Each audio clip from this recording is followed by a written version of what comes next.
વડોદરા જિલ્લાના ડભોઈ શહેર અને તાલુકામાં 10 દિવસ દશામાની આરાધના કરી ભક્તિભાવમાં 10 દિવસ ઉજવણી કરવામાં આવી હતી।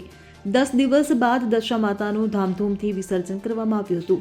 પવિત્ર શ્રાવણ માસના પ્રારંભ સાથે શરૂ થયેલા દશામા વ્રતની 10 દિવસ પૂર્ણાહુતિ થતાં ડભોઈ યાત્રાધામ તીર્થક્ષેત્ર ચાંદોદ ખાતે નર્મદા નદીમાં નાની મોટી સેંકડો પ્રતિમાઓનું વિસર્જન કરવામાં આવ્યું હતું। જિલ્લાભરમાંથી નાની મોટી સેંકડો પ્રતિમાઓ સાથે ઢોલ ત્રાસાના સથવારે સવારીઓ નદી કિનારે પહોંચી શનિવારે જાગરણની રાત્રેથી રવિવાર સવાર સુધી મૂર્તિ વિસર્જનની ચહલપહલ જોવા મળી હતી।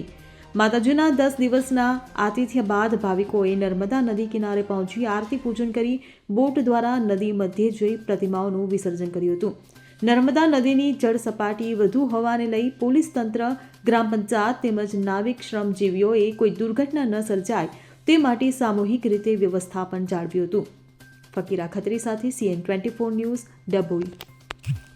હવે જુઓ દેશ દુનિયાની તમામ ખબરો તમારી આંગળીના ટેરવે। ઉઠાવો મોબાઈલ અને Google Play Store પરથી ડાઉનલોડ કરો અમારી CN24 ન્યૂઝ મોબાઈલ એપ।